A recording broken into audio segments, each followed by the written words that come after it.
I mean, also you gotta look at it like this. I think that's part of Dame's frustration, right? Because it's like he's seeing everybody get credit for stuff he pioneered. Like, for example, even the liquor thing, the Ciroc, all of that.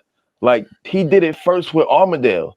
And the irony of it is that Jay Z is the one who actually messed that deal up because he had a deal with Armadale, but Jay Z was out there promoting Belvedere. So Jay Z was like was posting up with Belvedere, and he wasn't doing the pictures with Armadale, and they lost the deal. And then Jay Z goes on years later to start doing Duce and Ace of Spades and all that, and Puff goes on to do Ciroc, and now Puff complaining about the deal he had with Ciroc. But all that is a brainchild of what Dame did. But the difference is Dame has been from speaking from the position what Diddy's saying now. Like Dame was been saying, nah, give me ownership, and that's why they didn't want to deal with him. So they said, let's cut Dame out, the guy who's yelling about ownership, and let's go to Jay and Diddy because these guys will promote our stuff for a small cut. And so everybody's championing, oh, look at what Jay doing, look at what Diddy's doing. And what they're doing is what Dame's preaching against. They're literally they're people using the culture and cutting them out and using them as a middleman when they could have owned it. He's advocating for us to actually own the culture we're selling. But at every chance, they're trying to quiet him down because he's the loudmouth screaming freedom. But everybody wants to uphold the guys that are saying freedom, but really putting us deeper in chains. Like you gotta remember, Jay is the same guy that was like, yeah, we're fighting for Cap. Then all of a sudden he did a deal with the NFL. And then what happened to Cap? No, nobody. Where's Cap at? They use his cultural moment, and now he's a nobody to get a deal with the NFL that benefits who? Rock Nation. You know what I'm saying? So I'll land there. I don't want y'all to think I'm talking with Jay Z. I'm just saying, like, I love everything Dame stand for, but when I tell you when I'm challenging the creative part, that's just me. You know, like, damn, like this shit was corny. Damn, that shit was corny. Oh, this shit corny. Like I'm just like, oh shit, maybe it was just the '90s, like, cause you know. But you're right when it come to like.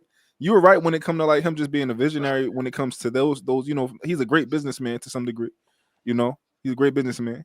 But just when it comes to the creative stuff, like I want another movie like Paid in Full. I wanted him to recreate a good movie as good as Paid in Full. He just didn't. But that's what I'm saying, though. Where's the space? I mean, you're a successful person, real dope, and most of us on this panel, I believe, are. You can't succeed without failure. Like, why is it that we do this? Critique, like you're saying it corny, that's cool, that's your opinion, but he's active. Like everything you're gonna do ain't gonna necessarily scale. Everything's not gonna take off. You can research any historical figure who succeeded. Yo, they released a whole bunch of stuff that never, you know, it flopped, as we say. But why are we as a people so critical of the flop?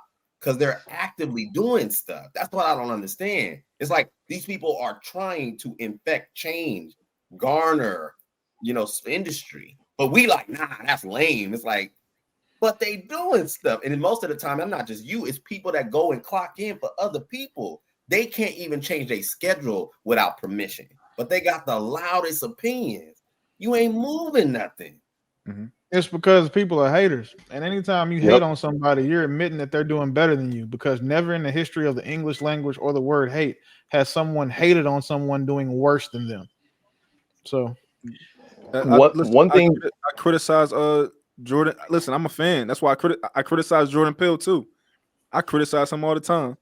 He hasn't every time he's made a movie after that first one, it's been going down. They've just been getting corny. To me, every time from since Get Out, every movie after that, it's been a notch down. But his cinematography is amazing, and the music choices is amazing. One to come out Friday with Marlon Wayans and what's the white kid name? But the movie's called Him. It's about, you know, football and all that, you know, whatever. I hope it's as good as everyone is saying it is, because they're saying it's his best movie. Yeah, I think he's biracial. I don't know if he's white though. Who? The kid in the movie? Yeah, I thought he was biracial. Oh, we shit. Okay, cool. He want us. We'll take it. Like we need some, you know, light skinned people have been taking L's since this Drake Kendrick Lamar shit happened. So we need to get some get back. I mean, they need to get some get back. I'm brown. My bad. I forgot.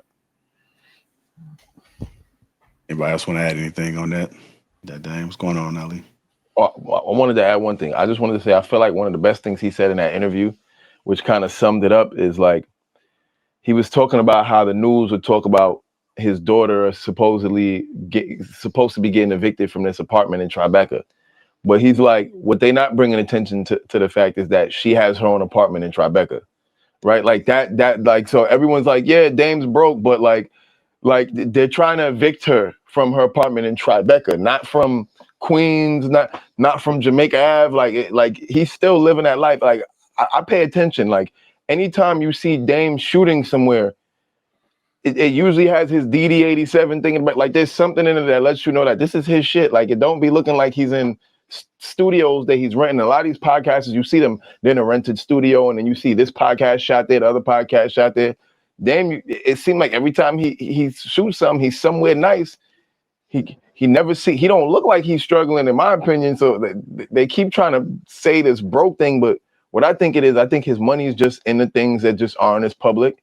And the things that are public are passion projects for him. So the stuff you're talking about that's corny might just be stuff he's doing for the fun of it. You know, Blue Rock and all these little weird projects he's doing, America New or whatever. But I don't think that's where his bread and butter's coming from. He probably got all type of projects going on behind the scenes that he's not even talking about. Poor people and average people have no idea what actual like broke is to an entrepreneur. Like you can have $5 million in your bank account as an entrepreneur to keep your business running and keep everything, all the things that you got to floating, you might have to use your $5 million for that, right? But regular people broke and entrepreneur broke is so vastly different. If you wanted to say fuck the businesses, you can just take the money and be like, yeah, now I got $5-10 million to just go play with. But it's like, no, like I got visions, I got things that I'm trying to do. I'm trying to create. I'm going for broke because I'm trying to create the visions that I have in my head. So it's a completely different thing. It's also access to credit too, because like the average person, when they think of getting credit, they're like credit to buy a car. Like wealthy people could literally just go be like, all right, I need a line of credit for $100 million. And they could just literally like bullshit with that $100 million for 5 years, figuring out new business ideas and paying for their luxury lifestyle while they figure out ways to keep the cash flow coming in. So it's like their broke is very different than everybody else. He can have $0 in his account and walk into any bank at any given time and be like, yeah, give me a couple million. I'm Dame Dash. Like, here's my portfolio. You've seen what I've done. I need 10 million. They're going to give it to him. So it's like, you know.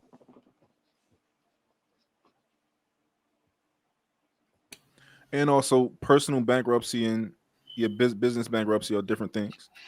So like, I don't want people to think like Trump has never filed for personal bankruptcy. Always been in bankruptcy in an LLC, which means that he can still go and get another loan the next day. It's completely different. They're two different things. DJ Envy about to find out. They didn't know what the difference between chapter 7 and 11 were. He about to find out.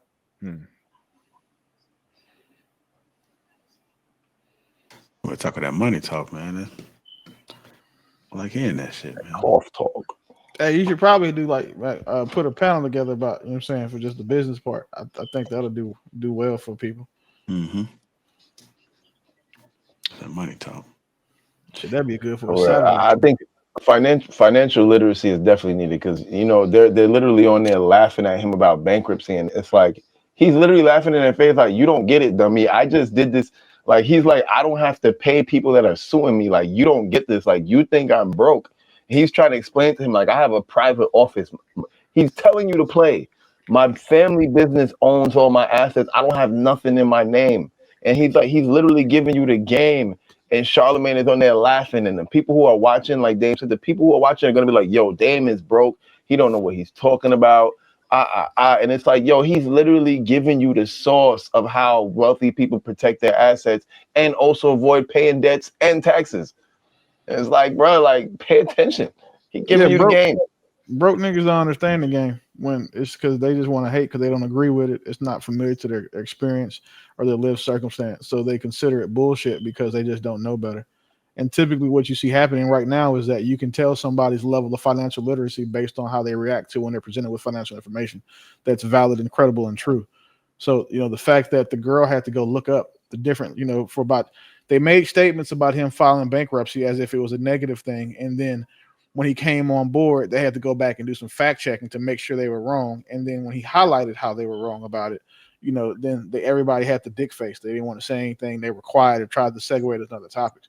But when you see in these spaces, when people start talking about money, the majority of people, they death to the rich, tax the rich, give to the poor type mindsets, that when they hear that information, it seems like they're, definitely it's something inherently evil or something wrong or something malicious or just something negative to the information. Like you said, bro said, don't have anything in your name. That's what every wealthy person does. We don't put anything in our name. We control it though. We control it through, trust and other company vehicles. And that's what he's done. And then the part that we left off is he told both of them, I bet you my view is better than yours in all of my houses. Like, and then they said, they tried to make it seem like, that was a unnecessary thing to say. But given the text, the context and tone and space in that conversation, he shit on them because he said, "Nigga, I bet you." They say, "What's your view look like? Are you looking at the water? Are you looking at the beach? Are you saying what's your view?" And he says, "I bet you that my view is better than the view in all four of my homes is better than yours. You're one home, and neither of them could say shit because." Well, you seen these Envy's house? He's surrounded by some woods and shit, and a bunch of cars. And Charlamagne lives in a penthouse. So, like, niggas not lying. Yeah, and to be that, to have that money, to not be the talent is like he not a rapper, right? He doing all this and he got to put things together. He's not Jay Z. He's not like these people. Charlamagne is talent at the end of the day, which means that he always going to have a job. Like Dame is doing this as an entrepreneur. That's different. It's completely different to make all of these moves and to have all this type of money and to be able to like leverage these type of things. And he don't have talent. Speaking of a line, why do you guys think that he said that he was the chairman of Revolt? Like, where did that come from? As bright and smart as he is, and the credit you guys give him, like, why would he make that statement, in your opinion? To start shit.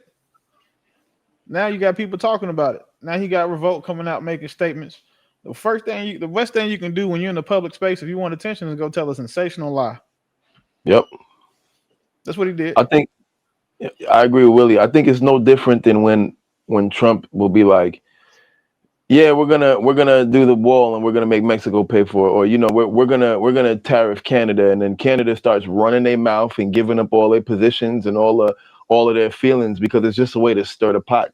For all you know, he has some deal going on in the back end, and maybe by mentioning his name in association with it, if he can get his name trending with it, maybe that'll sweeten up the deal for him because maybe they'll see some uptick in traffic. Who knows? Only time will tell.